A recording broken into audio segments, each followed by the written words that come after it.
Muy buenas. Hoy nos metemos de lleno en el currículo de educación artística en la etapa de primaria en España. Y vamos a ver que está diseñado para ser muchísimo más que una simple asignatura. Es en realidad una herramienta clave para el desarrollo integral de cada estudiante.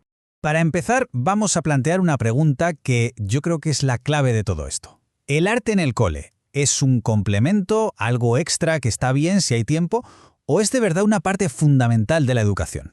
Ojo, porque la respuesta que da el sistema educativo a lo mejor nos sorprende. Para desgranarlo bien, vamos a seguir un orden muy lógico. Empezaremos con el enfoque general, ese enfoque integrado. Luego veremos sus características, cómo ayuda a desarrollar competencias, cómo se aplica todo esto en el aula, sus conexiones con otras materias. Y para terminar, una conclusión sobre por qué es tan importante. Venga, pues vamos al lío con la idea principal. Y es que la educación artística no puede ser una isla. Aquí la idea no es para nada que sea solo saber dibujar o pintar. El objetivo es que se integre de verdad en la formación completa del alumnado. Y para que quede claro que no nos estamos inventando nada, nos basamos en un documento oficial, en este caso, el tema 12 del currículo de primaria de Cantabria. Y es aquí donde se define la educación artística como y esta es la palabra clave, área integrada, que busca un desarrollo equilibrado. Atención a esta frase, porque es el corazón de todo el asunto. El objetivo, por lo tanto, no es simplemente aprender a pintar o a cantar, que va, es mucho más profundo. Se trata de garantizar una formación completa, integral. O sea que busca desarrollar a la persona en todas sus facetas, la cabeza, el corazón, cómo se relaciona con los demás y, por supuesto, su cuerpo. Vale, ya tenemos la filosofía. Ahora, ¿cómo se organiza todo esto en la práctica? ¿Cómo se estructura la creatividad para que tenga un propósito claro? Pues lo primero es el marco legal, que es fundamental. Y aquí la ley actual, la LOMLOE, lo deja clarísimo. La educación artística no es una asignatura de segunda. Que nadie piense que es una María, no. Por ley tiene exactamente la misma importancia que pueden tener las mates o la lengua. Y esta gran área, a su vez, se divide en dos grandes bloques, por así decirlo. Por un lado, tenemos la educación plástica y visual.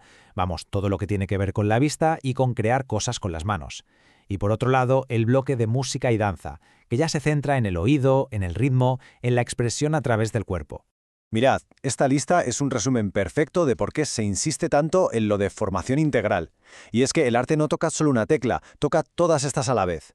Desde lo que percibimos con los sentidos, pasando por lo intelectual, lo social, lo emocional, hasta llegar, claro, al desarrollo del gusto estético y la creatividad pura y dura. Pero si hay algo que define este enfoque, es esto. El alumnado es el protagonista.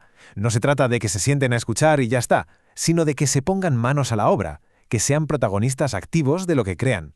Por eso, la experimentación, el hacer cosas y sobre todo el juego no son un extra, son la base del aprendizaje. Muy bien, todo esto suena genial en la teoría, pero ¿en qué se traduce en la práctica? Pues se traduce en el desarrollo de habilidades para la vida, lo que el currículo llama las competencias clave.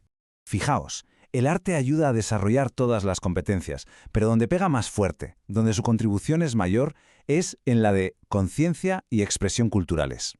¿Y esto qué es, dicho en plata? Pues básicamente es aprender a conocer y a entender el arte, a valorarlo con un espíritu crítico y a usarlo para crecer como persona. Pero la cosa no se queda ahí. Y ojo, que hay una idea súper potente aquí. El arte también sirve para formar a futuros ciudadanos y ciudadanas. ¿Cómo? Pues muy fácil. Piensa en un proyecto artístico en grupo. Hay que colaborar, respetar las ideas de los demás, llegar a acuerdos, habilidades sociales y cívicas en estado puro. Vale, ya sabemos el qué y el por qué. Ahora vamos a ver el cómo. ¿Cómo aterriza toda esta teoría en un aula de primaria en el día a día? Pues el currículo, en esto, es súper metódico. Para cada objetivo, para cada competencia específica, por ejemplo, descubrir propuestas artísticas, se define un criterio claro para saber si se está consiguiendo, como mostrar curiosidad y respeto. Y esto es genial porque permite evaluar el progreso de una forma real, tangible, incluso en algo que parece tan subjetivo como es la creatividad. Y todo esto se convierte en actividades muy concretas. Desde la típica visita a un museo, a construir maquetas, a hacer pequeñas obras de teatro o, fijaos qué interesante, proyectos como crear un collage sostenible. Esto es una pasada porque no solo trabajas la creatividad, sino que además metes la conciencia medioambiental y de paso tocas las 8 competencias clave de golpe. Y aquí viene uno de los puntos más potentes de este enfoque. Y es que el arte no es un compartimento estanco, para nada. Está conectado con todo lo demás. Se relaciona de forma supernatural con el resto de asignaturas. ¿Con las mates, por ejemplo? Pues claro, las dos comparten un lenguaje común. La geometría de las formas, cómo se organiza el espacio, las proporciones, todo eso es a la vez arte y matemáticas. Con lengua, la conexión es quizá todavía más obvia. Al final, las dos buscan lo mismo: expresar, comunicar, representar algo. Contar una historia con palabras o contarla con un dibujo. Son, en el fondo, dos caras de la misma moneda. Y con educación física, ya ni te cuento, la conexión es total. Piensa en la danza, en el teatro. Ahí se está trabajando el ritmo, el control del tiempo, el lenguaje del cuerpo, que son conceptos básicos en las dos asignaturas. Bueno, pues vamos llegando al final de este recorrido. Entonces, si tuviéramos que quedarnos con una sola idea, ¿cuál sería la conclusión más importante de todo esto? Pues yo creo que la idea más potente es esta, y es fundamental entenderla. La educación artística no está pensada solo para crear futuros artistas. No, es una herramienta esencial para que cualquier niño o niña aprenda a entender el mundo, a construir quién es y a desarrollar capacidades que le van a ser útiles siempre, durante toda su vida. Y para terminar, os dejo con una reflexión final. El arte puede ser un reflejo de nuestra identidad, sí, pero ¿y si vamos un paso más allá? ¿De qué manera el propio acto de crear, de expresarse artísticamente, no solo refleja lo que somos, sino que nos construye, nos moldea y nos ayuda a convertirnos en quienes seremos en el futuro? Yo creo que ahí es donde está su verdadero poder.